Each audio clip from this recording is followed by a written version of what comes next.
Good morning, everybody. Welcome to our January General Board Meeting 2023 for the Weston High School PTO. It's really nice to see everybody. Hope everybody had a great winter recess and looking forward to the new year. Wanted to start off just thanking everybody for all their hard work over the past couple of months. Everybody at the PTO has done so much. We finished off the year with a staff appreciation holiday dessert bar. I was about to call it a brunch, but it wasn't a brunch, unless that's what you like for brunch. Cheesecakes and sweets, and it was really nice. And I was so appreciative of the help we had from our PTO volunteers, Lisa Zong and Hammy Roberts, who are our staff appreciation chair people.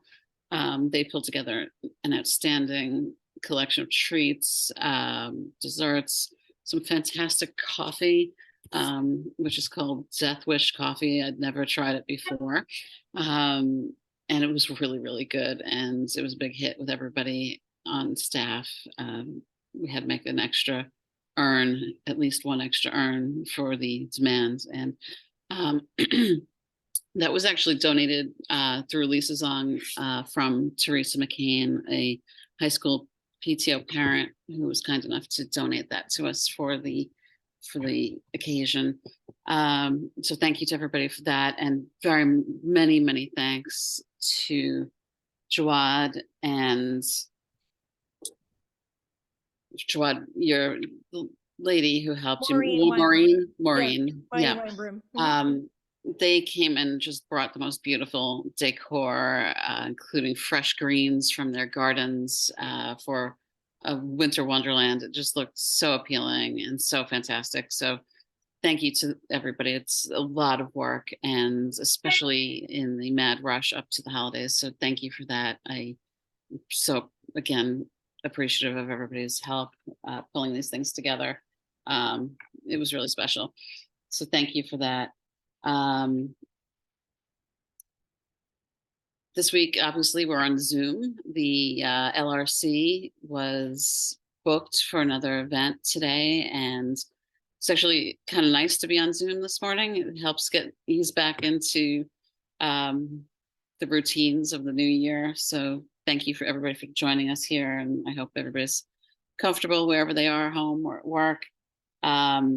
However, just want to remind you, if you didn't see the flyer earlier in the week, we're having a coffee and conversation next week on the 10th, and that'll be an opportunity for us all to meet in a more relaxed fashion with Megan Ward.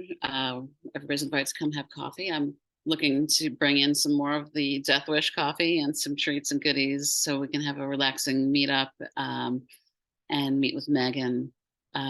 Please do check your emails for your flyer. The flyer links to a Google form. We're asking everybody to please contribute some questions, some conversation starters, and things you'd like to know that we can share with Megan in advance and help spark the conversation that day. And if you're not able to come, please do also share your questions. We'd love to hear what they are, and we'll look to provide a transcript or some communication about what the meeting will be. I'm sorry, but what the questions were during the meeting. So we encourage you to please, if you are free on that day, please come out. Bring a friend if you know anybody new in the community, new high school parents, new to Weston, who might not have come out to a PTO event before, would like to meet new people. Please bring them, or bring an old friend, bring a new friend. Just, please come on out. It would be a nice morning.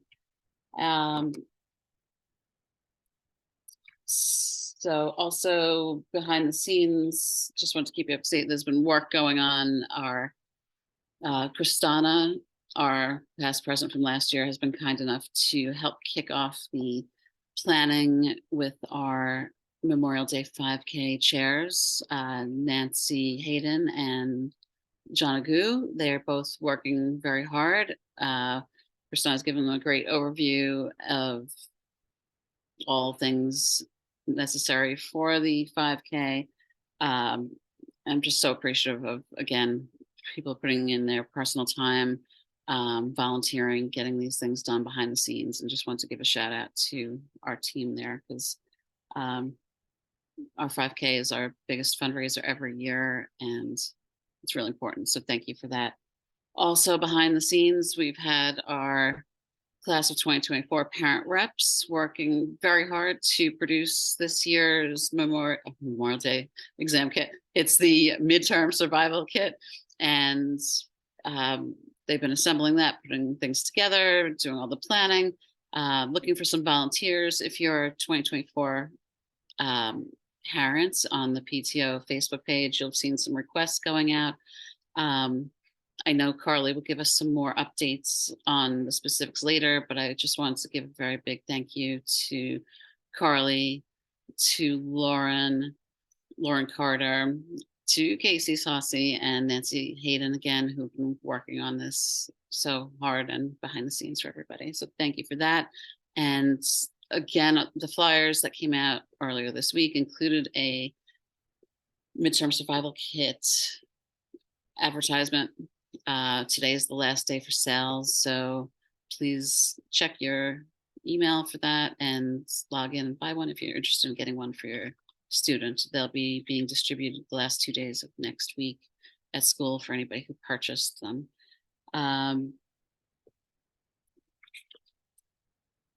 Let's see, I feel like I've got some more news, but I think I'll hold that for when we get to the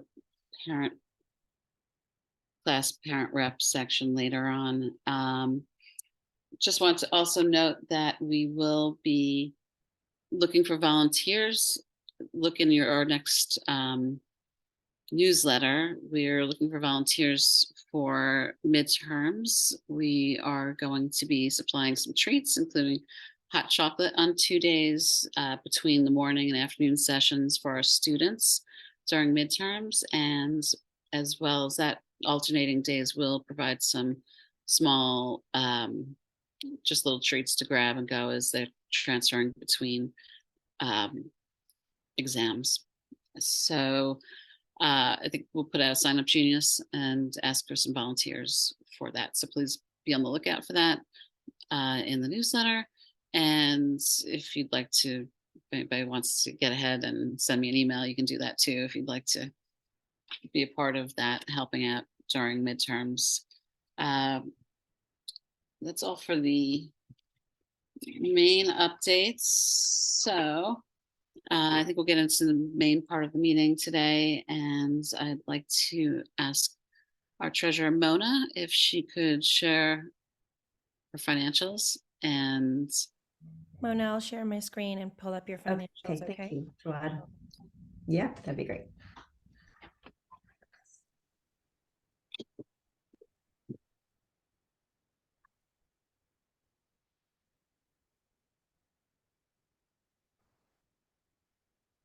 Sorry, do you want operating or the the operating would be first, please. And then if you can just go into the November 2022 tab, the bottom. Let me just do this so people can see. Why is this nasty little bar here? Let me go into the November one. I'll pull this. Yes, please. There should be. Perfect. Minimize. Perfect. So if you want to just, you could just scroll up and down. That'd be great. Yeah. Let me just move this for you so you can. Okay. Okay. Perfect. Thank you, Joanne. Of course. Okay, so for the month of November, for our operating account, we did receive part of our membership money, which was the $475, which left us at the end of the month with a balance of $714.51. So that's all that happened in the month of November for operating. So we can move on to philanthropy next. Actually, Mona, it's Christina. When are we going to get our? So we in the month of December, we received the remainder of the membership money. And what is it about? It's $8,050. Okay, thank you. You're welcome. And then for philanthropy for the month of November, We just have to click on the November Oh, 2022 sorry. tab, please. Apologies. Thank you. Mhm. Perfect. Okay, so then for the month of November, we received amounts from our Election Day bake sale of $21.85. That's the net amount. And from our pie fundraiser, we received $1,202. We also received road race sponsorships of $600 and about $23 from Amazon Smiles and a small amount of interest, leaving us with a cash balance of $65,735, of which $22,598 has been allocated, leaving us with a balance as of the end of November of $43,138. Any questions on operating or philanthropy? Nope. Okay, with that, can I get a first to approve the November financials? Wait, let me find the financials. Okay. Okay. Budget, right? Where's my financials? Oh, ho, ho, ho, ho. Oh, Usually have it here. There it is. Bing. Okay, let me launch this for everybody. Thank you, Joanne. Of course. Oh, do we need a first? Oh, sorry. Oh, can I get, so, no, that's okay. Casey is the first. Can I get a second? Carly is our second. And now if you could put the poll up. Thank you. I wonder if, okay, relaunch poll. Oh my God, I am so technology today. No, you're not. Hey, look at me. Yeah, you're great. Excellent. Who knew you could relaunch? Okay. Mhm. Share results. Great. There we go. Excellent. Stop Thank sharing. you. Of course. So I will stop sharing now. And I'll go back to stop share and go back to our screen. Great. Why do these things excite me so much? The sharing and the, so good. Okay, I'll mute myself now.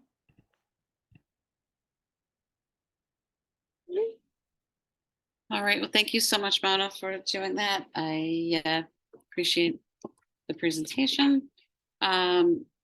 Next on our list this morning, we have Liv. I know you might have to pop off, but why don't you just give you the opportunity to. Thank you. Happy Good New job. Year, everyone. Good morning. I don't have much, just a quick reminder that the first newsletter for this school year will go out next week on Tuesday. So if you can send me your submissions by today, will be great. Thank you. Thank you, Liv. And also want to say thank you so much to Liv. She does a tremendous amount of work behind the scenes.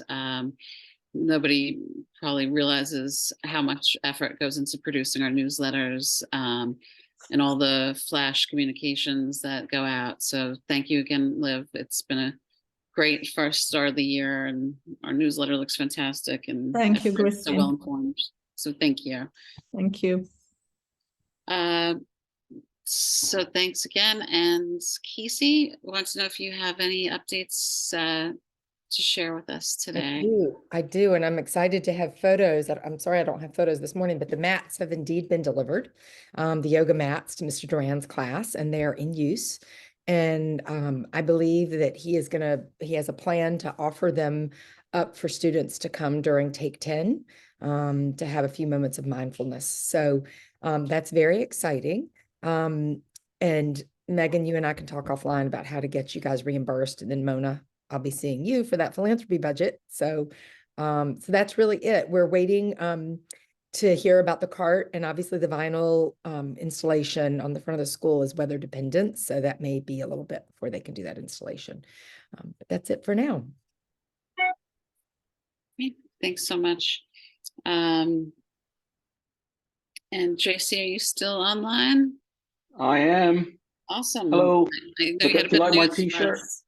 Do you like my t-shirt? I I know Kristana likes it. do. It's Western 5K from last year, so I just thought I'd And put it on. we know you were a huge part in helping with all that too. You were Yeah. there and part of No, it, it was fun. helping people get registered and lots more. Made me lose all my hair, but yeah, it was fun. Thank you. Hey, so three updates. Yesterday, last night, we had our first home game against Bethel for Unified Sports. It was a basketball game, which was played in between the JV girls games. And it was very well attended. All the parents were there, and a great time. Lots of sportsmanship shown by everyone. And we were using our new jerseys that I guess the athletics department got for the kids. So it was a great time. It was I think the game ended up being a draw in the end, but great time for all the kids. Second update, as a follow-up from our October meeting, I reached out to Officer Joe and then subsequently spoke to Megan and the transition class teacher about getting Officer Joe in to basically brief the kids because they learn slightly differently to neurotypical kids on some of the dangers of things that are, on the internet, drugs being disguised as candy and stuff like that. So that's going to happen, I guess, over the next few weeks. He's going to go in and brief the kids and spend some time with them, just so that they're aware of stuff that's out there and, just not to do stupid things or be convinced to do something stupid. And then the third thing that we got going is there's a webinar next Thursday night, the January the 12th at 7 p.m. Put on by the SPED parents group for the whole of the district. And it'll be around understanding evaluations. So it's done by an external speaker. It'll be hosted by an external speaker, and she'll be going through evaluations, the process, and how to, understanding what those evaluations mean. That's it. That's great, JC. Thank you. And I know you will, but while we're chatting, can you provide that info for us for the newsletter? We'll be sure to share the. Yeah, I've already done that. Yeah. Awesome. I'm ahead of the curve. All right. Thank you so much. All right, thanks. All right, we're going to move on to our parent reps. We don't have a rep from the seniors class of 2023. And here we are in 2023. It's all happening now for senior parents. While I don't have an update, I'll just let you know that Janet let me know end of last month they've put their deposit down on their PGE, which is the post-graduation event. It's annual event always put on by the PTO for our graduates, mystery tour of fun all night after graduation. Everybody looks forward to it. That's our big project at the end of the year for, well, it takes all year to put together, but for our seniors every year. And juniors, I'd be delighted if Carly could pop in and give an update on class 2024. Hi, Happy New Year, everyone. I think Christine covered most of it because our big project right now is the midterm survival kits, but we will be giving them out next week on Thursday and Friday during the lunch block, which is 10:30 to 12:45-ish is what, if there's any volunteers who would like to join us, it's a great opportunity to be in the school and do something fun. I was wondering, and maybe someone could chime in, with the juniors and seniors, what's the best way to communicate to them if they're going to go off campus and not going to come to the lunch block? Is it just through newsletter, parents telling them to show up, or anyone have any ideas about how we can make sure that our juniors and seniors actually get their kit? I think it's if the parents have purchased one, they should really let their juniors and seniors know that they've purchased one, and this is when they're going to be available. So it would really be up to the students if they have off campus, that's wonderful, but they should stop by the table, pick it up, or pick it up on their way back in from off campus. It really should be the responsibility of the kids to pick it up. Okay, so we will try to, communicate more powerfully to the parents too. I'm putting a note that I can put it in my little week ahead too, that you'll be distributing on Thursday and Friday. So if parents, you purchase one, just make sure your kids know so that they can go pick it up on those days. Awesome. And we also will be giving out the directories to those who have not picked it up too. So extra bonus there. And if anyone's interested in joining us to do it, just reach out to me so I could coordinate. We do have some volunteers who have kindly offered already, and it will be fun, but would always love more. And then our next big volunteer opportunity for any class of 2024 parents to start thinking about is when we chaperone the PGE at the end of the year. Now that it's already 2023, that is when our class is responsible to chaperone and be up all night with the kids on graduation night. So you could start thinking about that and ordering your Red Bull. Carly, just on that, I always hear that it's a lot of fun, but it's like the biggest volunteer request of your whole 4 years, to spend the whole night. And it's always the juniors who do it. So obviously the senior parents aren't going to chaperone the seniors graduating. So it sounds like it's going to be a lot of fun. So thanks for promoting it. And I look forward to seeing. I don't know if I'll be able to do it, but I would love to. It'll be a fun night when the time comes. I'll be there. So. Awesome. Awesome. Christine, we have a question from Julie. Yes. Julie, do you want to unmute or? Just wondering, I know, with snow days, we don't know, but do we have a projected date for the PGE? So if anyone wants to plan to volunteer? That would be the date of graduation. Megan, do we have a projected date barring snow or weather incidents? We don't necessarily have to wait for snow and weather anymore, and we don't have to wait until April 1st. So we're looking to have a meeting with all of those involved in the district on that really important graduation date, hopefully within the next month. I'm not saying we're going to decide graduation within the next month, but we're going to be making progress, and hopefully it'll be sooner than that April 1st date. That's our goal, to be sooner. That would be great. Thank you. Were there any other questions I haven't seen in the? No. Okay. All right. Well, Carly, thank you so much for the updates on the juniors. Jawad, are you here today to present and represent the 2025 student parent reps? Yes, I don't see anybody. Yeah, so I'm happy to do it. So the sophomores had a social event that the Student Government Association for 2025 organized. It was a cookie decorating event. They did it in the cafeteria on Thursday, December the 22nd, so a day before school was over. They did it in the afternoon. They did a great job at organizing it. We helped. They sent us what they needed. They budgeted what they could afford. We helped them with kind of like the legwork of purchasing and bringing it to the school, the sprinkles, the frosting, and cocoa. They wanted hot cocoa on top of the cookies, and like plates and stuff. So the PTO helped them separately. We donated all the cookies, the plain cookies for them to decorate, which are like, I think there were stars and snowmen and or snowflakes and snowmen. And we also donated the paper goods to just make it a little bit more fun and sassy. So that went really well, and it's always a pleasure to work with these kids and with the teachers that guide them. It's really impressive to see them plan, organize, and then execute, the ideas that they have. So it's really a treat, honestly, for us as adults to kind of get a sneak peek.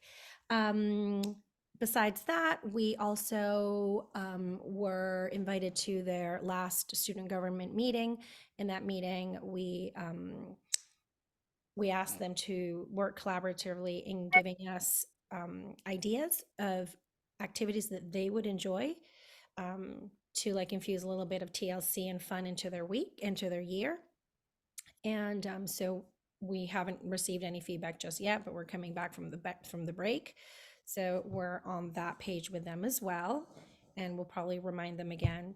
And then the class reps, we are going to meet next week to discuss any fundraising initiatives that we would like to do for the remainder of the year for the 2025 class, and maybe some of these TLC activities, and then kind of like talk to them to see if they think it's something that's fun or cringy and they wouldn't enjoy it at all and that we're off completely.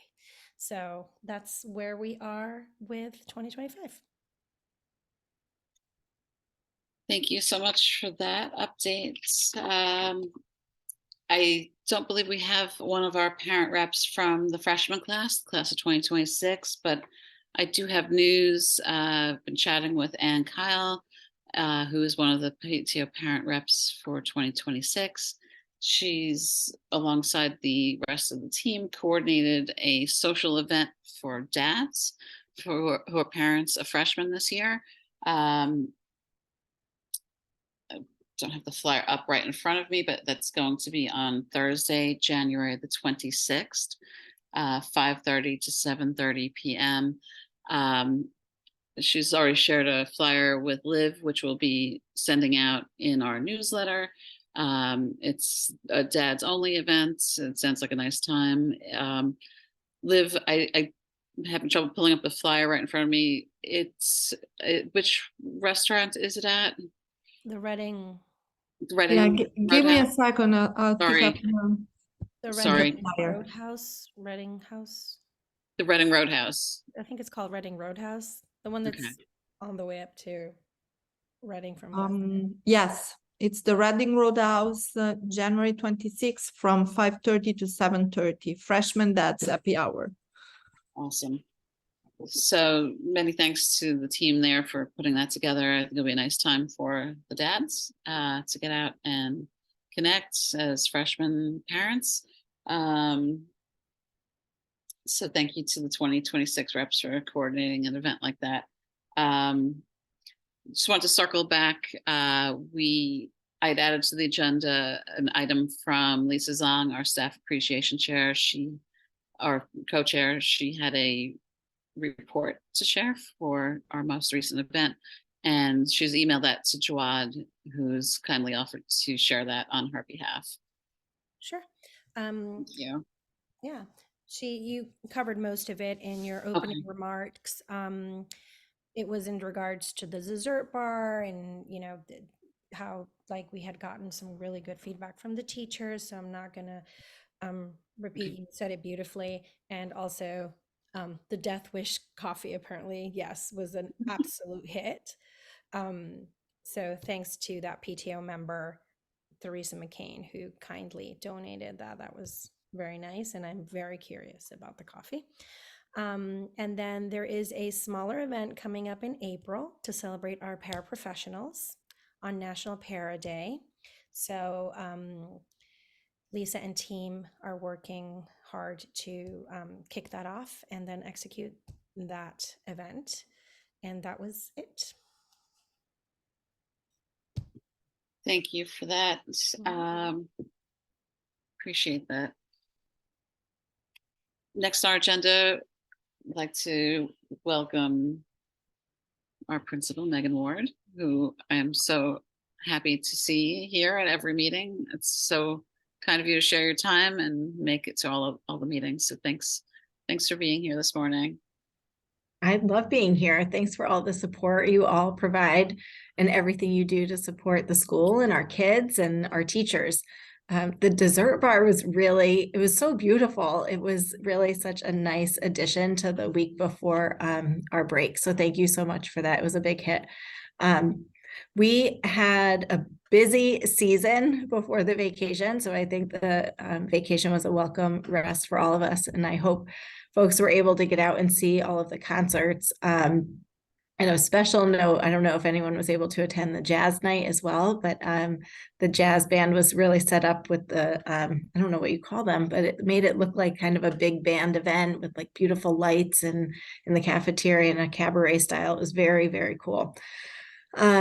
We continue to have a lot going on. Our program of studies is going to be shared on Wednesday with students in an advisory.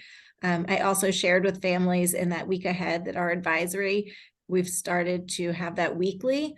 It was one of the things that we were really assessing. One of the things that I really assessed when I started was kind of how does advisory work? You know, what are our intentions about advisory? And it was really determined this past semester that we needed a more routine and to really clearly articulate our purpose in that advisory period. So advisory, for the most part, is about a half-hour period every Wednesday, happens after the second block of the day. And for sometimes it's used for school business. So as you'll see on this coming Wednesday, sharing the program of studies, sharing the logistics, the scheduling, the whole process of scheduling with our students. We use that period. They are given their kind of planning guide during that time. The teachers are there to support them, have conversations about how they go about choosing their classes and the recommendation process and all of that. So that's going to happen on this coming Wednesday. This past Wednesday, it was one of our more like social, emotional kind of relationship advisories, which we've really determined that we need 2 of those a month. So for the most part, 1 advisory a month is going to be needed for school business. Some of those more like homeroomy kind of activities that we might need to do to get some of the business of the day and the week done or the month. And then 2 will primarily be set aside for more of that relationship building with students between themselves and with their advisory teacher who sticks with them for 4 years. We may have to make some adjustments in terms of our planning for next year. So we might see that shift, but after next year, those teachers paired with their advisories are really gonna stick with them for that 4-year sequence. And then the last advisory of the month will typically be a 45-minute advisory where we focus on the work of the Portrait of the Graduate. Really, sophomores get introduced to it now, juniors and seniors are really in kind of the thick of it and getting it turned in over these next couple of months. So we really felt like the 45 minutes should be dedicated for Portrait of the Graduate because some of that is like actually doing the work and getting feedback from the advisory teacher and all that. So we're really happy to see that progress. So I'm going to put a little plug in for, it's in the video that I'm sharing with the kids on Wednesday. When you're looking at the program of studies with your child, with your student, we just want to really remind families to take into consideration the whole of the child.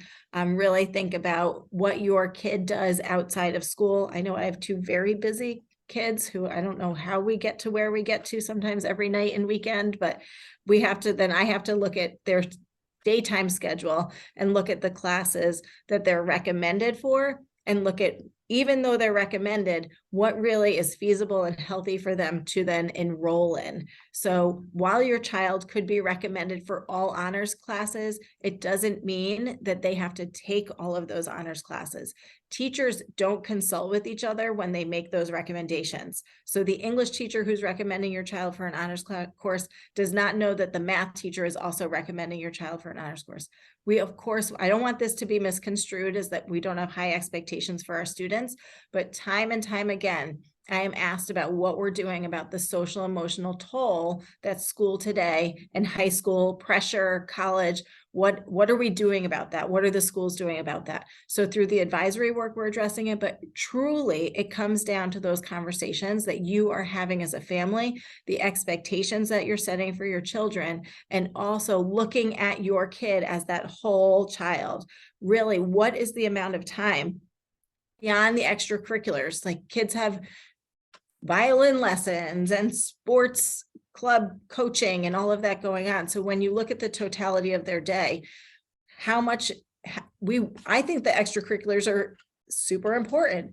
But when they have all of that time dedicated to those clubs and activities outside of school, how much is left over for their studies? And if they're always trying to cram in that extra time, there are only so many hours of the day. And we also want them to get 8 hours of sleep, because we know as they get sleep deprived, we also see an increase in anxiety and depression. So we just want to be really mindful as we craft their schedules going into next year.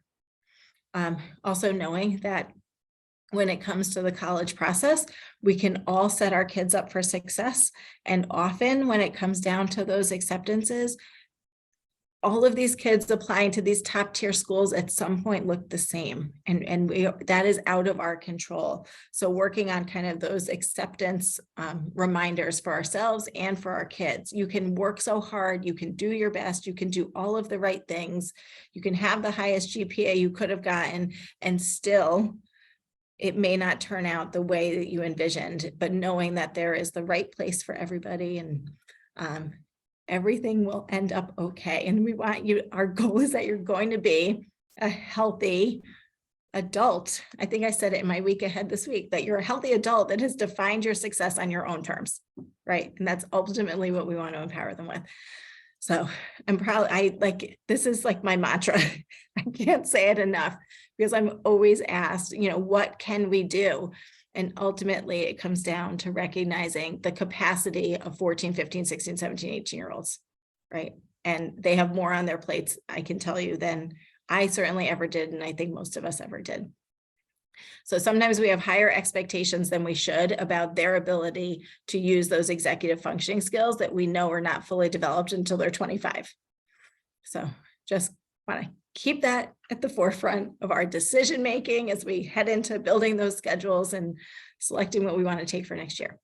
And then we, like JC said, I missed the unified basketball game, but I know we have another one coming up on February 27th, which I'm excited to go to. I was able to see part of the JV game for girls basketball last night. And then I saw that the varsity girls pulled it out against Bethel last night. So that was exciting to see. And we're just gonna keep rolling. Midterms are coming up. So I also want to temper everybody's expectations about midterms too. We know that midterms are challenging for our 9th graders, but we also know that this is an important challenge. I've had a lot of conversations with parents about, midterms are 10%. It used to be 6% during COVID. We have to return to normal. We have to understand that sometimes kids are going to make mistakes. We can't remove every obstacle that lies in front of students, because it's okay. Some kids may not do as well as they might want to on their midterms, but there's learning in that, and that then they will know how to prepare better. Maybe they might listen to some suggestions more at finals time than they might have listened to those suggestions at midterms. With my own children, I have to remind myself, because I do what I do for a living, and I have to remember that my kids are kids that aren't going to listen to their mother all of the time. But sometimes the only time they listen is that when they are actually given the opportunity to make the mistake themselves. So I think as parents, sometimes we have to step back and kind of not say much, but support them in living in that mistake for a little bit and then making some adjustments on their own. So that's where we're at. Big decisions coming up. I'll take any questions too, if anyone has any questions about the program of studies or scheduling or midterms or any of that. Happy to field questions. And I know we have the coffee coming up on Tuesday as well. When does the program of studies come out again? I know you said it, but Wednesday. The Wednesday. Kids are going to get and we'll let me see if I want to put it in my week ahead this Sunday or next Sunday. Let me talk to Matt and Julie about that and see what we want to do.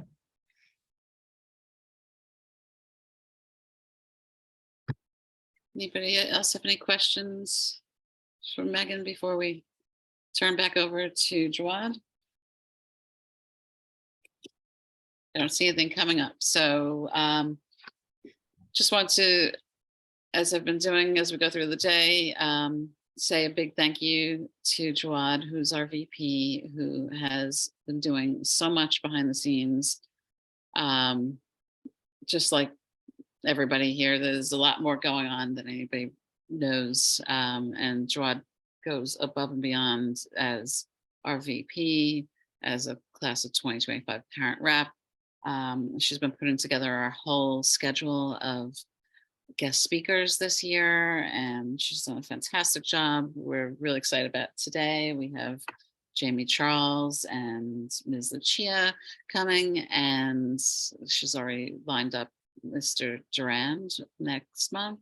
And I don't want to take away from your updates, so I'll stop saying that, but I just want to say thank you and share with the team how much you've been doing. So thank you for your part here. And I should also give a shout out to Mona Sharma, because she's taking care of our financials and doing an awesome job. And it's a quiet role behind the scenes, kind of, except for when she's presenting. So thanks for everything you're doing too. Thank you. Thank you. Thanks for the so cute, all those hearts and claps that we have for each other. So supportive. I love it. So today, Erin, is it Lucia or Lucia? Can I say that right? Yes, either's fine. Lucia is what I go by, but Lucia would make my father-in-law proud. Okay. Thank you. Perfect. Okay, so today we have 2 guest speakers, but I'm seeing just Mrs. Lucia. And Jamie had class till 9:42, so she'll be on in just a couple join us minutes. later. Okay, so I just wanted to put the name to the face. We have 2 teachers from the STEM area at school. Erin Lucia, the person that you're seeing here, she is an engineering teacher, and she's part of Project Lead the Way, PLTW. I am so happy that I now know what PLTW stands for, and I won't forget, because I've heard my son say it and it wasn't clicking in my head. And then Mrs. Jamie Charles, who would join us shortly. She is a high school science teacher, and she's also a curriculum instruction leader for science and technology from 6th grade to 12th grade. So we're so happy that you accepted our invitation. Thank you, Megan, for the recommendation. It really is a whole team group to get the speakers all together. There is Mrs. Jamie Charles. Welcome. And I just wanted to say quickly, behind the scenes, I usually like to know what happens behind the scenes. It's just fun and interesting, because you don't really grasp a lot of what happens behind. And it has been such a pleasure that every single time we reach out to any staff member in the school to invite them to be a guest speaker, it's always received with so much enthusiasm and so much gratefulness from the teachers. And I think that that's something that I wanted to share with the parents. Teachers are genuinely excited to be able to be given the floor to share with pride and excitement what they're doing at the school with and for our kids. So that's just been a really nice experience that has repeated every single time, for every month with every speaker. And it was no different with Miss Lucia and Miss Charles. So thank you so much. And they have put together a great presentation. I am going to make you co-hosts so you can share your presentation. If I say make host, that takes me away, which is fine, right? I would make It's been a co-host. while. I would I make know. co-host. I don't see the co-host. It's so weird. I put the 3 little dots and it just says, You could also just give her, under the security part, giving her sharing ability without giving up your hosting duties. okay, so I'm going to go to the sharing and share screen. I've done this co-host thing before, and even there, I don't see it. Look, let me just do this quickly so you girls can.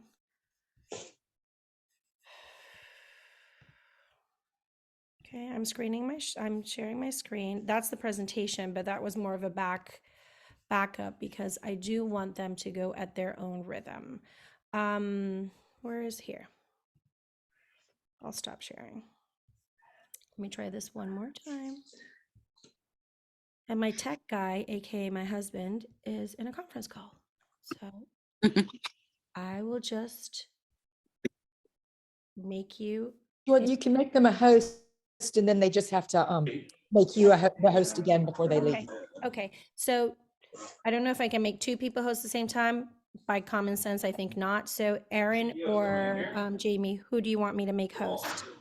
Let's do Erin so she can work through the presentation. She'll be sharing the majority of the information. Okay. But on a side note, before she gets started, I just wanted to say thank you for having us again and good morning, everyone. And just send like so much gratitude to the PTO for all the support and all the generosity that you've shown us through the middle school and through the high school.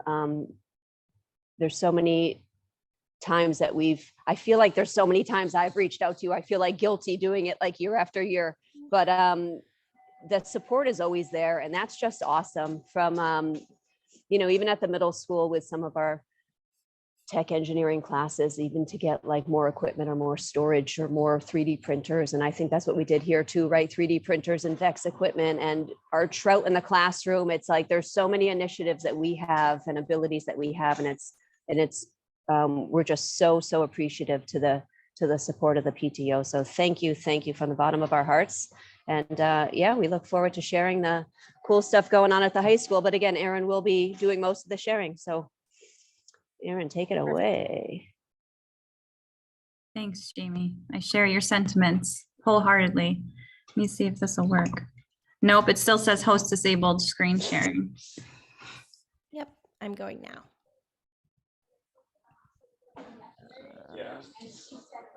Change host. It should work now. Did you see it now? Yay. Okay, can you hear me? Yes. All right, perfect. Do you guys see the presentation? Yes.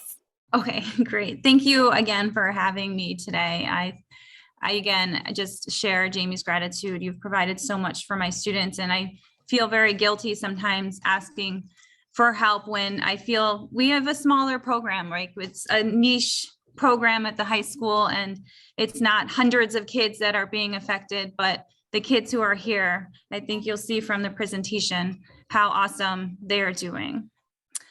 So again, I am Mrs. Lucia. This is my 3rd year at Weston High School, but my 18th year in the profession. So happy to be in this district. Depending on enrollment needs, we have other teachers that join myself in the Project Lead the Way. So Mr. Gamble has taught IED in the past. He's a physics teacher, and Mr. Joyce, who is a math teacher, has taken on Principles of Engineering, and I'll get into what these courses are. I don't mind this being an open conversation. If anyone has a question, you can just talk back. It doesn't need to be just me presenting, it's just sharing. So if anything comes up on your mind, let me know. This year we have about 78 to 80 students in the program. The enrollment did take a little dip from the pandemic and some course shifting. Last year we had 99 students in the program. So we've been, Jamie can talk a little bit more about that later, but it's normal for it to increase and decrease. I think next year's projections, we see it going up back towards the 100 mark again. I just wanted to throw that out. I didn't put that in my slides. So when students entered this year as a 9th grader, they were able to take Introduction to Engineering Design. There's a lot of acronyms in Project Lead the Way, so I will do my best to not keep using them. So IED stands for Introduction to Engineering Design. And this is the same type of design and CAD modeling course a student would take as a freshman in college. So all engineers and designers need to know how to model 3D shapes and their designs on the computer. And that is what we learn how to do. They've done a little bit of this in middle school, mostly with programs like Tinkercad, and they've done some 3D printing, but we kind of try to take it to the next step. So this slide here is just showing a little bit about work with the design process. I really work with students on transferable skills to other careers, like documentation and notebooks and teamwork and communication and really like being organized, because sometimes they have a lot of ideas and just write them down in any order that they want and you can't really follow their work. So we really work on that notebook organization. You can see there's a model here of PLTW cup. A student actually drew this a couple years ago for like a fun project over the holidays when we were at home and doing all of this online. We start with sketching and shading, and all of this stuff is done by students. And we build their skills up from the bottom. So by the time they leave the course, they should be able to sketch an object. They should be able to use CAD to put something together and make a drawing with dimensions and explosions, as you see on here. Other things we work on throughout the year is reverse engineering.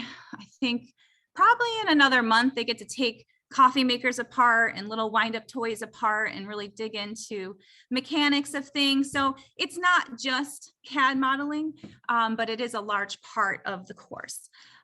So grateful for your 3D printer that, oh, it's right here with my students from last year, that you guys added to our makerspace. These are some pictures of some of the little charms that they make. So there's a project that they do where they have to design a backpack charm for a client. So they design a charm for a different student in the class that they then give to the student at the end of the project, and they make it based on their personality and their likes, and they collect data on the student just like you would in like marketing for a consumer, and they draw it in CAD, and then I help them print. And the students do use the 3D printer. I mean, not all of them, but I do get them working on it, and they're allowed in the middle room to do their projects. So it's very exciting. And these charms actually in this picture with the little bike, if you can see it, are from this year. So I had very, very technically difficult. That little bike is very impressive. So it allows, this type of project allows students to meet their own needs. I work a lot on metacognition and giving them choices in class of, this is the project, but what are your skills? How are you going to approach the problem? And allow them to take it as far or not as far as they need to be successful in the class. So you can see the wider range of charms. It doesn't mean that the bike did better on the project than one of the other simple ones. It just means that that's what the student needed from the project at that time. At the end of the year, we do another major project with the 3D printers. I don't know if you know what a CAM is. CAMs are in vehicles. They are a piece of equipment in the engine, or it doesn't have to be in the engine, just any piece of equipment that takes rotation motion to linear motion. So they have to do a mathematical analysis and create a shape that when we 3D print it after they model it, it rotates and moves something on top at a very specific rate that they have designed it for a little scene on top. So maybe let me just play this video and then you'll see what I'm talking about. And this is usually ends up being their final project and sometimes their final exam grade in the class.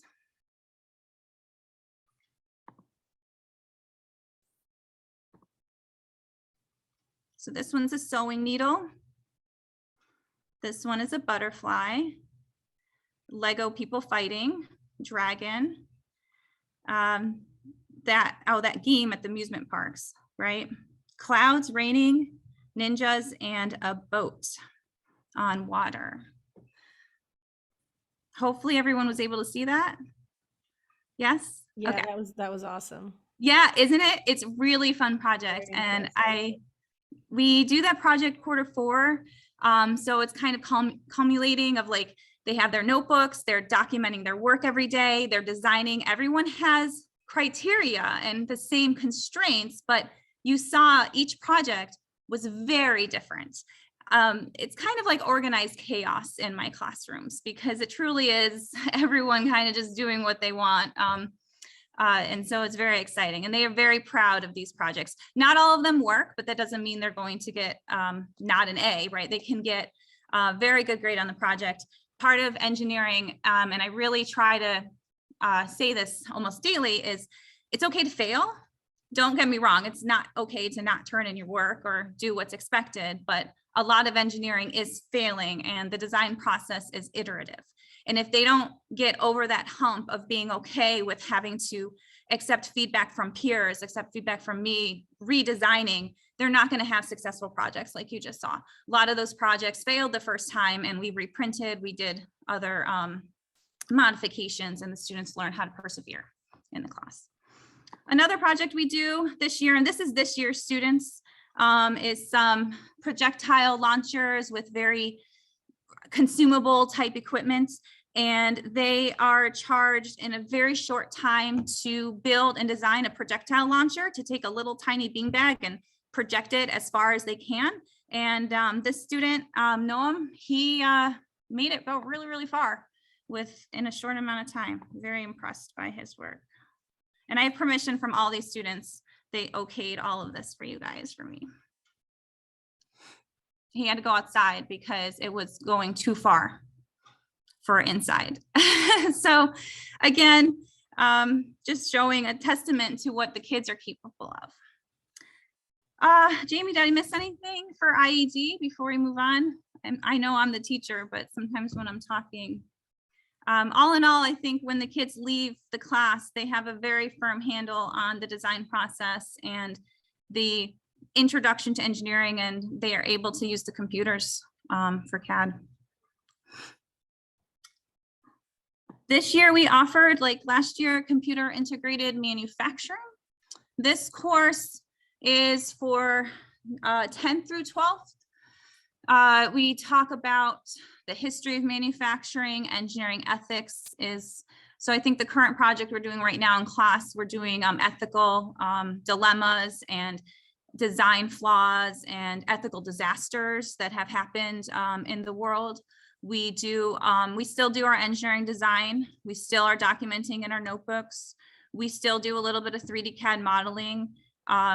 You may or may not know what CNC machine code means. What that means is in manufacturing, the big machines that take a piece of like raw block and mill away to make a part, that type of machine, that's the code that gets fed to it. So I teach the students how to write and read that code for that type of manufacturing process. That code is shown on the screen on the bottom left-hand corner, and these are simulations of that type of manufacturing machine doing what I'm asking or the student is asking it to do. So one of the first projects they do with that is they have them write their initials to try to write the code line by line for that. Another big part of this course is robotics, because let's be honest, most of manufacturing is automation, automated guided vehicles, retrieval systems that do their own thing in Amazon warehouses. So the students just finished up their automated guided vehicle work, and this year I finally got to use all of the VEX kits that you guys got for us. So it was really exciting to upgrade the equipment, and I have a few videos of their robots. Oh, and let me preface this. So the project was to follow a line. Some stopped, some used remote controls. They all had to carry a load. They all had to have an on button, an emergency stop button, like in the real world. And some even could stop at a roadblock. And then when the roadblock was removed, continue. And again, based on the needs of the child and the group, I let them pick how many add-ons or what they wanted their project. So everyone had to have an emergency stop, but not everyone wanted to use a remote control to kind of like a game controller to control their robot.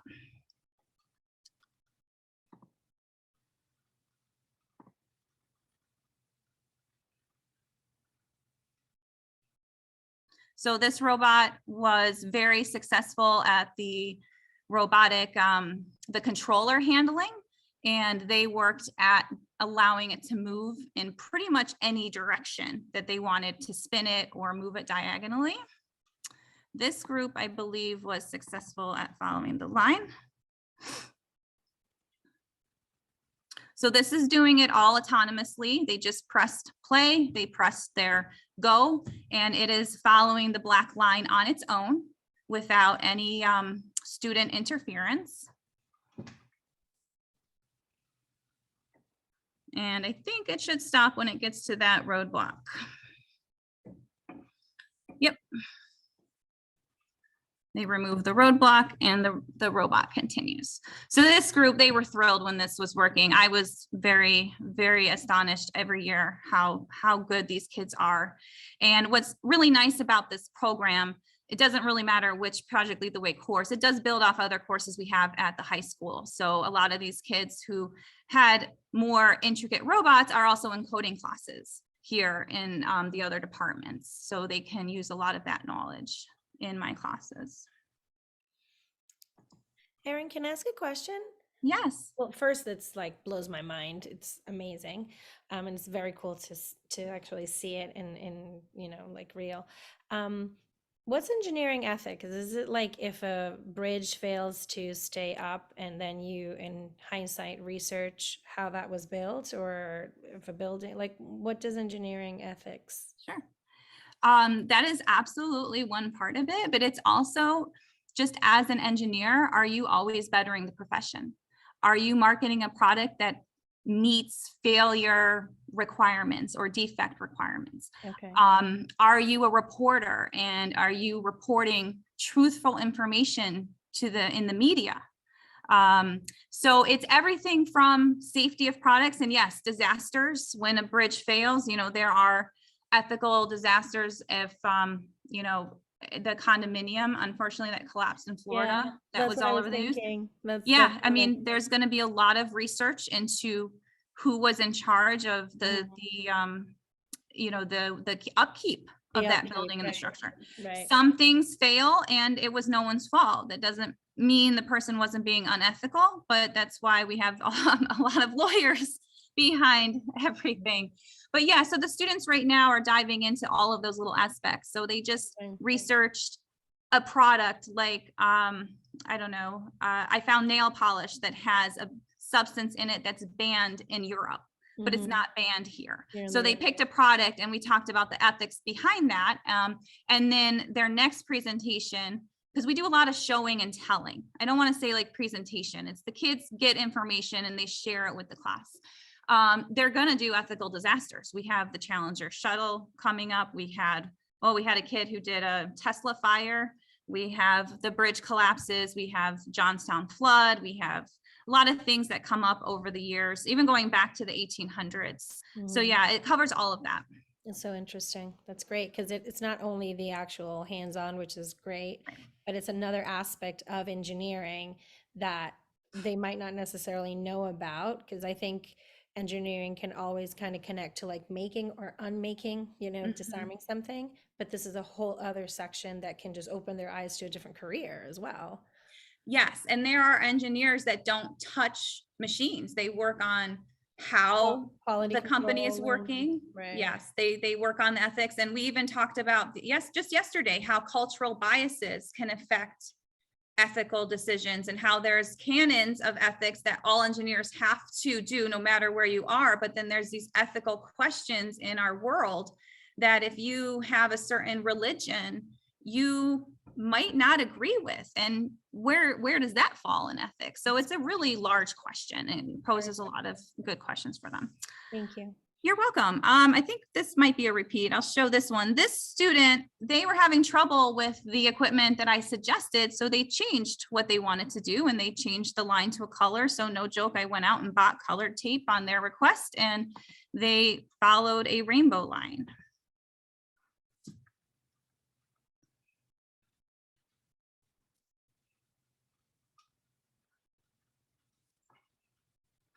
And you can see from these pictures and videos that, each project again is a little bit different, and the students are allowed to have kind of creative freedom with their project. Okay. These two, I think they're repeated. Sorry about that. Oh, this group, last thing, I don't know if this will work. They put a GoPro on there. So this is kind of fun to watch. It's not the whole minute, but the view from the robot itself.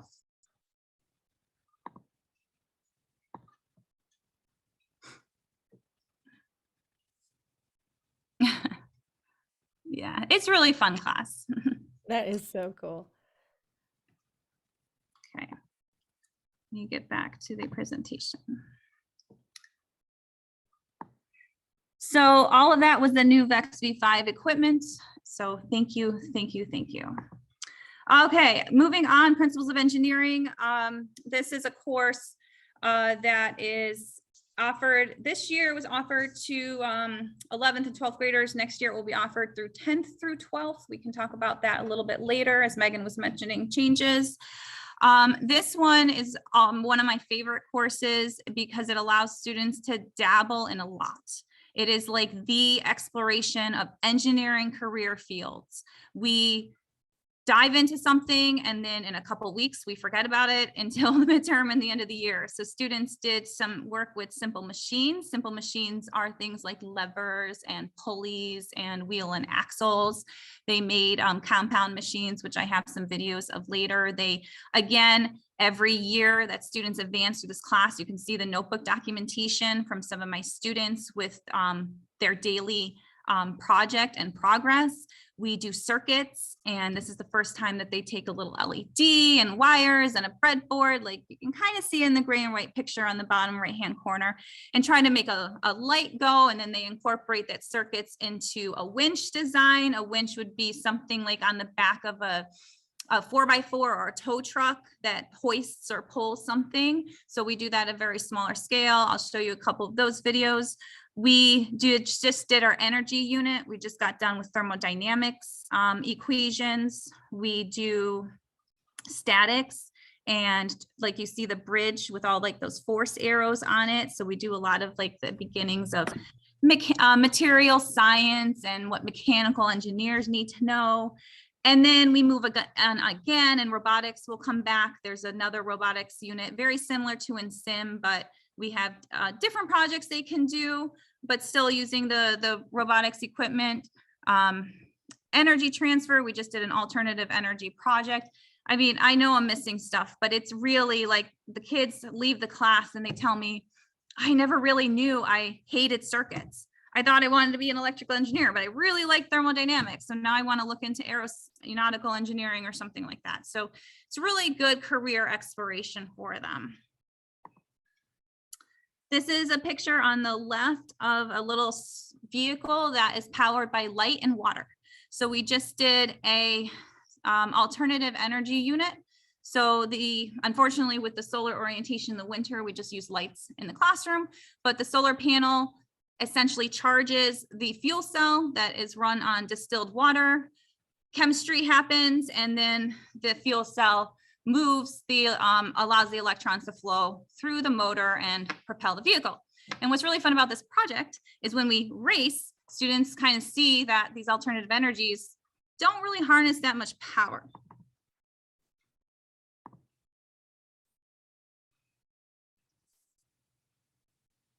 So these were all very successful vehicles, and this is totally expected, but they were really surprised when they move so slowly, but it's still a very fun race and the students get into it. And then you have cars veering and, you know, just like kids would be when they want to win.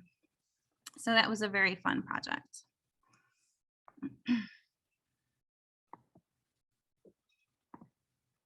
On this slide, I have a winch. So again, with the theme of differentiation, some students did like just the plain old winch I showed them and kept it simple, and some wanted to make their winch go as fast as possible, and some wanted their winch to hoist a lot. I believe this video here is someone who wanted to go for speed. So they used their gear train knowledge and prior knowledge in the class to make this run as fast as they can wind the string. You probably wouldn't want to do that with a tow truck in the real world, but nonetheless, they had fun and still got to the same end goal of the project.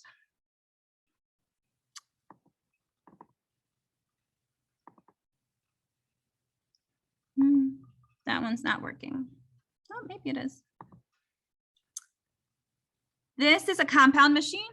So what a compound machine does is it uses more than one mechanism to make the force needed extremely light to lift a heavier object. So you can see the student is very lightly winding a lever and pulling up a 1 kilogram weight.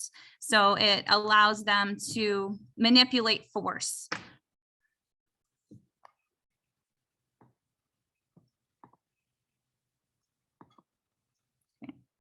Do you guys have any questions on principles of engineering before I move on to civil? I think these were some repeats. This was another compound machine. But if you have any questions, please let me know.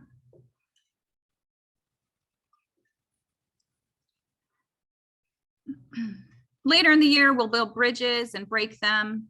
You know, it's a really fun class. We'll pull metal apart in a machine that's in the back room in the workshop and analyze the properties of aluminum and steel. So again, a lot of different information about different fields of engineering. Lastly, civil engineering and architecture. Don't have as much videos from this because I'm not teaching it this year. Sometimes a class doesn't run because students, they're not enough enrollment and we do it every other year. And then I didn't really have a lot from the last couple years because of the pandemic. So I apologize that this one isn't as thrilling. But civil engineering and architecture allows the students to dive into residential and commercial design. On the upper right, we start with history of civil engineering and architectural styles. So you can see some little houses and different architectural types that the honor students built. Modern, we have garrison, we have farmhouse, etc. So, and then we talk about what types of house styles you see in Weston, Connecticut versus Arizona versus other parts in the world. And they then when they go somewhere, oh, I just went to New York City and I saw the Empire State Building and that's Art Deco. I'm like, yes, it is. And you know, they start kind of thinking about the styling of the outside of things. The bulk of the class is residential design. So on the bottom portion of the slide, you can see like the inside of a house, some floor plans for a house, a different view of the house is a little picture. This is all in a computer program called Autodesk Revit. It's a little bit different than the 3D CAD program, but it's the same idea where you're building something virtually. We learn about construction and what makes up a wall. So in the bottom left-hand corner of a slide, you can see the I know you probably can't read them, but the annotations of the foundation and the 2x6 wall for a regular home and the roof. And we talk about insulation and heat transfer. We do snow load calculations. We do rainwater runoff. So I guess I don't want to say it's just residential design. It's a lot of engineering that goes into when you modify a property or make a new home, what other things have to go into that? This course is extremely real world. The students use actual building codes and residential building codes and like commercial building codes that are published for real engineers. I have the books in my room. We go online, we read the codes. They do an immense amount of research to make sure that their home meets those codes. And also we have an added stipulation that the home that they're designing has to be ADA compliant. So it has to adhere to universal design for people with disability. And it has to meet requirements for Habitat for Humanity. So that helps restrict the size of the home. The homes are all like 1 story, but they can be 1 bedroom, 2 bedroom, or 3 bedroom, but Habitat Humanity is pretty active actually in Fairfield County building homes. So they have a lot of criteria. It's not just go build a home. We work, I think the house project you see there takes, it takes more than a quarter. I think it takes 11 weeks to complete. We do about 13 different activities. Then concurrently, the students are working on their designs, doing stuff on the side, and all of that research and all that accumulating knowledge gives them products that you see on here. The second half of the year, we go into commercial design. So then what's the difference between commercial design and residential design? How do the codes change when there's more people in the building? And how does the calculations change? How do we design a parking lot? You know, we go crazy, go crazy with it. I take them outside and teach them how to survey land. We do soil analysis. We do plumbing calculations, so they know how to calculate the pressure of the water coming out of the faucet. So if they're designing a home or a commercial property, the water runs. So it's a lot. It's super interesting. It's definitely, I think, when the students leave, they leave with 2 portfolios that some of them take to college interviews with them because of the amount of work on a real world project that they've done. So it's a super fantastic class.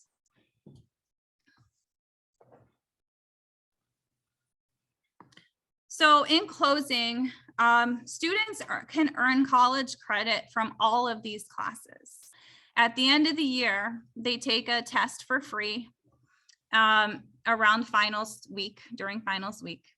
And provided they earn a certain score and they earn an 85% in class, they get 3 transcripted credits from RIT if they choose to apply. If any of you know college prices, $225 for 3 credits is a steal. We earn mini grants, $20 per student who applies. Last year, 31 students applied for 3 credits of college from RIT. We did have 76 of our 99 students earn it, but not all of them want to. Some parents, they don't want to go to, they don't have to go to RIT. They don't do it for whatever their reason, and that's fine. But that's to be celebrated. I mean, 76 out of 99 could get credit, and 31 actually did last year. So kids from Weston High School are coming out of high school with college transcripts for my courses. And that is really like the icing on the cake, because they're doing this work and now they have something to show for it. And maybe they can use that in the future. Who knows? That's great. I have another question, Erin. What's Yes, of course. RIT? Oh, I'm sorry. Rochester Institute of Technology. Got it. Yes. Oh, that's great. No, this is so impressive. It's awesome. Thank you. Oh, no problem. I'm sorry I didn't say that before. No, it's okay.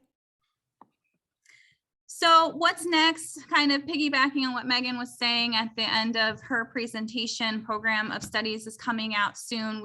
I've done a lot of surveying of students. I hope it's transparent that I truly want the students to have an experience that they want.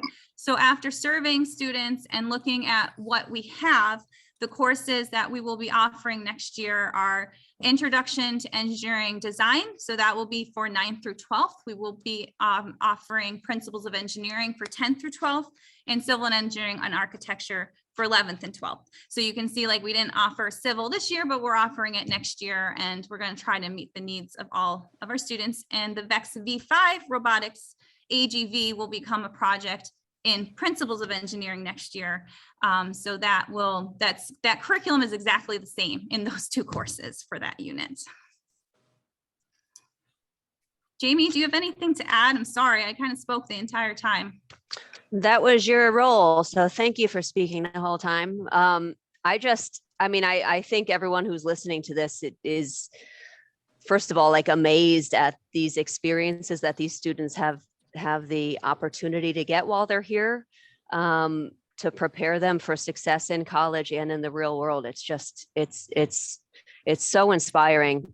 And they're so fortunate to be able to learn all these techniques and processes. And I think it's also very clear of why I am so very fortunate to have Erin here on staff with us, because her expertise is just like mind-blowing. So thank you for your devotion to this and how much passion you have. And like, it's obvious how much work and effort and time goes into every single one of these classes to do those amazing things that you're doing in there, and to keep the kids engaged at whatever the level that suits them. And it's again, I'm so just thankful and appreciative for all your time and effort. You're awesome.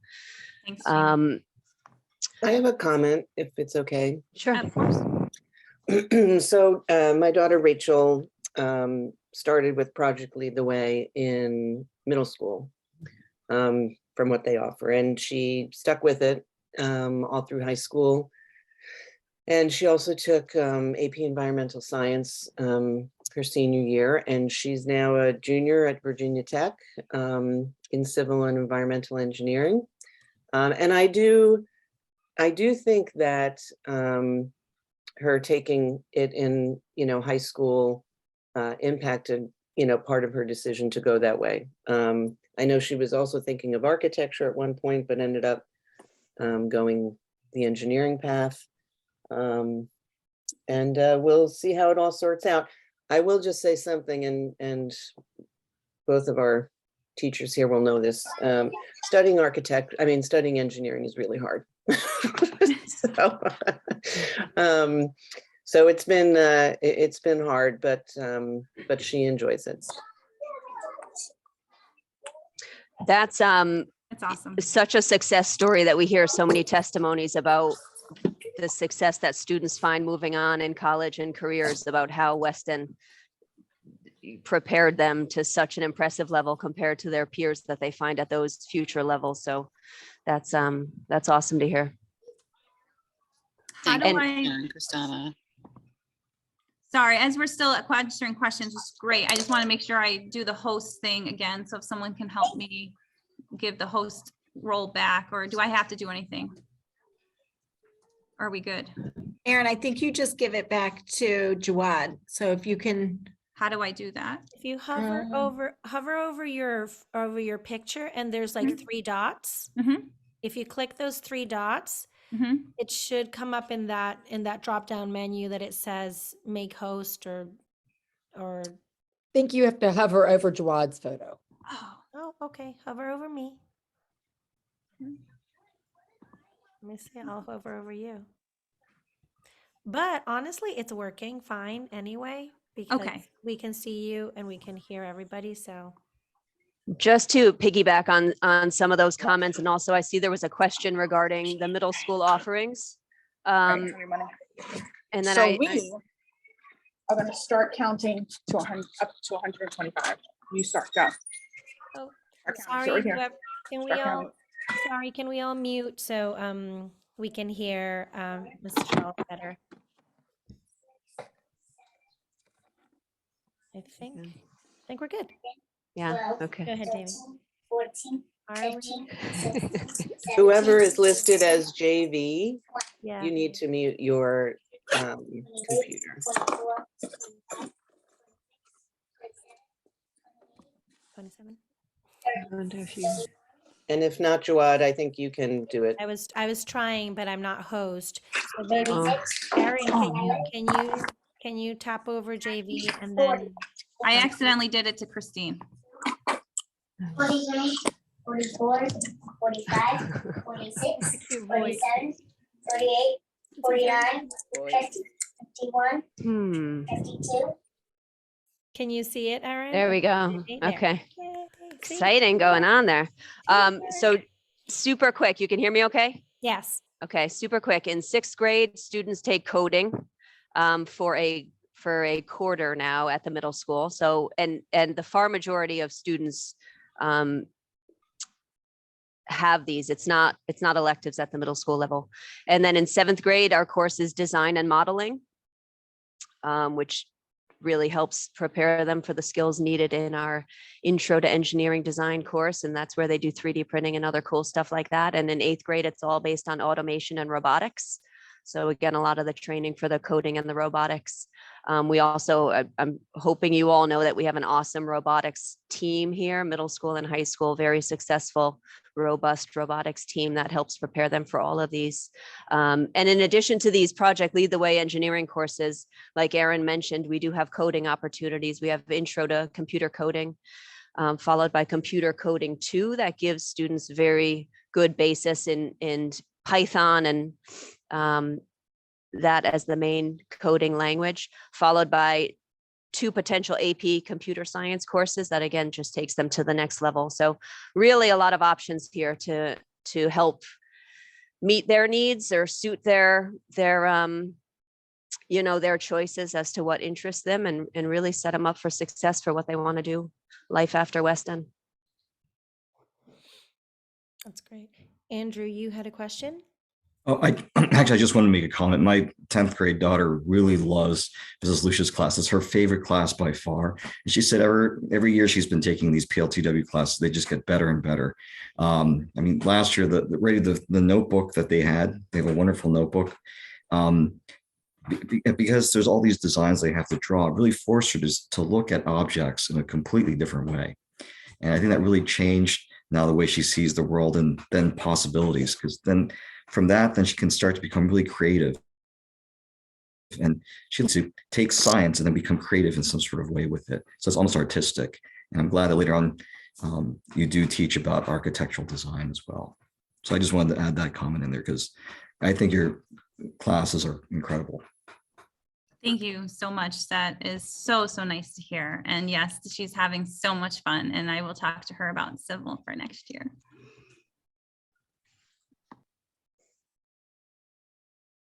Does anyone else have any questions or comments? Thank you so much for having us as your guest speakers today. I really, really appreciate the time and your listening and everything you've done for my classes and my students. Thank you so much to both of you. It's the passion is pretty contagious. It's very impressive. So thank you. Thank you. We're so appreciative of you sharing your time, and many thanks to Megan for helping you have your schedules available for us today. It's really wonderful. Yeah, as students, start to select their courses for next year and look at those sequences, we want to make sure that we put programs like this out in front so kids really know what's available to them. I can't help but think of that project, Erin, that you did with the kids as I went to see the windows at Saks, and my kids were like, how do they do this? It's like, those are like mini windows, right? So the combination of like the creative artistic side of that combined with the engineering, we just know that those skills are so much increasingly important in so many jobs that are going to be available to kids. So it's a really great pathway for kids to pursue at Weston. And in a lot of ways novel to Weston when you compare us to other districts as well. So it's really awesome. Yeah, honestly, on that note, just a personal story is my nephew is currently a structural engineer down in Manhattan. And he went to Notre Dame of West Haven, where he didn't get anywhere close. I don't even know if they had any like tech engineering classes there. And then he went to Lehigh, where he majored in all this engineering. And like when I talked to him about what we have going on at our school, he's like, oh my God, like I can't believe they're getting that experience in high school from his perspective, where he had to learn all of that so much later on. So he was actually a guest speaker during the COVID days when we did some Zoom presentations. But two more things. I know that you had mentioned in your note about book recommendations. So this is funny because Clara maybe would enjoy this book that I was looking at called The Design of Everyday Things, right? Like talk about looking at common objects from this other perspective now of like, why are they the way they are? What led to their design? So that's something that might be cool for her. And then I was also, this is funny, and I have no personal experience with this. I ordered this book and it's Amazon's telling me it's coming to my house today. So I'm excited to read it. But it's about bridges, and we were talking about design failures and engineering successes. And so there's this book called The Great Bridge. Erin, are you familiar with that book? No, but it sounds really interesting. Yeah, The Great Bridge by David McCullough, who's written many, many books. And it's about the Brooklyn Bridge, right? So being built in the late 1800s, about it looks at like that being such an amazing engineering feat for that time. And all the components of challenges, not only like the engineering challenges, but like the social climate of the time and the corruption and how many people died during the process. And at that time was the world's longest suspension bridge. So not an easy feat to connect Brooklyn and Manhattan. But as I was reading the reviews on it, one of the cool statements was that after all this time, it's still like I mean, obviously it's still there, right? It's still getting its job done when so many other bridges built during that same time collapsed during like the next few decades. So I'm excited to read that. And I just wanted to offer that up as a cool application of all these things that we've been chatting about. Yeah, that just reminded me of the book I wanted to talk about. I haven't read it either, but I was listening to a podcast and they interviewed a structural engineer named Roma Agrawal, who has built a lot of things in London and around the world. And she wrote two books, one for adults and one for kids that have a similar name, How Was That Built? And she goes through each thing and she takes the nomenclature down. And the one I put in the chat, it's on Amazon, is for like younger children. I would say probably through like age 8, but she said anyone can read it. And then she has a similar book for adults too. I'm looking forward to reading that one as well. Oh, I can't find myself. Thank you. Thank you. This is great. And the design of everyday things, I've actually heard it, or heard of it. Who's the author? I think it was Don Norman. But easy to find on Amazon as well. Yeah. Design of Everyday Things and the Great Bridge. Perfect. Thank you. This is Yeah. awesome recommendations. I'm putting them down in my own. Thank you again for joining us. It's been Welcome. Thank you. fantastic. And the book recommendations, I'll be looking into a few of them now that you've mentioned them, and we'll share it on our newsletter too, so everybody else can have Sure. a peek. We do have Andrew Chi, our Board of Ed PTO representative, who's joined us. He reports on the BOE meetings every month at our general board meetings with notes that are relevant to Weston High School. Christine, before he gets started, I just want to give Jamie and Erin an opportunity yes. to sign off so they can. Thank you. Thank you. Gonna ring and. Sorry, I just was trying to Thank you segue. so much. smoothly. Thank Thank you. you. Thank you, everybody. Thank you for your support always. Bye-bye. Thank you so much. Yeah. Trying to do a smooth segue where Andrew joined a bit later, so he's going to be going after our guest speakers. So thank you for helping transition there. So good morning, Andrew. Glad you were able to join and interact with our guest speakers today, as well as participate in the meeting today. Do you have any updates for us from the most recent meetings? Yes, from the December 19th meeting, there are a couple of items, basically 3 different things. The first is that Tracy Edwards had presented that Connecticut now has new dyslexia guidelines. I don't know what the details of those are, and I was checking to see if there were any updates in Connecticut's law regarding dyslexia. Dating back to about a little over 10 years ago, there have been a series of, like, say, 4 laws that Connecticut had passed. But I didn't see any updates in Connecticut state government. So for those who are curious or interested, yeah, maybe you'll have to talk with people in special ed about what these specific updates are.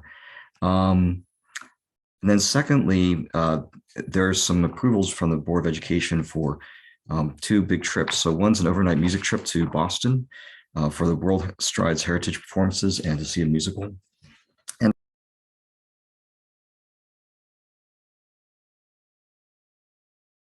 You just muted somehow there, Andrew. Okay. There's also a spring break trip of 9 days duration planned for Italy, Czech Republic, and Austria. That was also approved. So that's something nice for some students to look forward to. And then last, Superintendent Barbiero had presented the topic of student discipline from policy 5114. And she said that from well, first of all, there's this 34-page policy regarding student discipline. And she stated that Weston Public Schools is strict about drugs and hostile learning environment situations. And then there are a number of questions and lengthy discussions that stem from that. So I don't know if anybody's interested to hear about any of what was discussed that Superintendent Barbiero was then trying to clarify or whatever. But does anybody have any questions about that? It sounds like it was a lengthy discussion. Do you have any 1 or 2 big takeaways from that? Yeah, well, there was a couple questions about whether or not the policy was too rigid and didn't allow flexibility. Also, if there's some concern that maybe parents weren't notified sooner than later about certain problems. And so for certain situations, Superintendent Barbiero was trying to explain the different situations. Now, for instance, for when it comes to suspension, the policy doesn't say whether the YPS will notify. It says the staff don't notify parents until after the suspension has been enacted. So there's a Board of Education member who was trying to figure out what's going on with that situation. And the superintendent remarked that she now realizes that it should be reviewed because parents should be engaged earlier in the process. But otherwise, the superintendent had emphasized, from what I recall, that the school district does try to get parents involved earlier. Anyway, Andrew, if I could just I think clarify. Principal Ward can really Yeah, speak to this I much don't better. want to confuse people. Yeah, sure. So this is a pretty standard policy. We do review it every year in terms of student discipline. It's very boilerplate in terms of like our attorneys, and it's even comparable to other districts student discipline policies. So it lists a number of reasons why, you know, student discipline would be engaged, and why a student might be suspended, why a student might be expelled. On a week to week, month to month, we're typically dealing with suspensions. I'm going to knock on wood, not a lot. Our practice within the high school specifically, we do engage parents at the time a discipline situation arrives. So we are speaking with the student or students involved. We're taking a report. We're making decisions. We're calling the parent. We do decide when an infraction has been made, and we make a decision to have the suspension. One of the conversations that came about was like, there isn't necessarily an appeals process for a suspension. There's an appeals process for an expulsion that certainly carries with it a heavier weight when a student is expelled from school. We still continue to provide education for students who are expelled. It just may not be happening in the school building. So there are additional plans that would happen there. But in terms of the suspension, the conversation did go on a bit in terms of, you know, the parents' right to appeal and all that. But these are for things like a student is found to be vaping in the bathroom that are clear cut, and there's a disciplinary consequence. Or if there's, you know, vandalism or any other kind of like egregious behaviors that are contrary to the expectations in our student handbook. So we don't negotiate, we're calling to inform, but it's really there's administrative kind of leeway given in the number of days. We're trying to become a little bit more consistent and routine in that, and like develop our code of conduct, and like that's going to continue to develop through this year, and then launched in our student handbook for next year. Some of that existed previously and then it didn't. And so we're going to bring some of it back just so that we can be super transparent with parents. Like if a child skips class first time, here's the consequence. A child skips class the second time, here's the consequence. So it's out there in the open for all to consume. And so, you know, people can see that we're being consistent in our practices.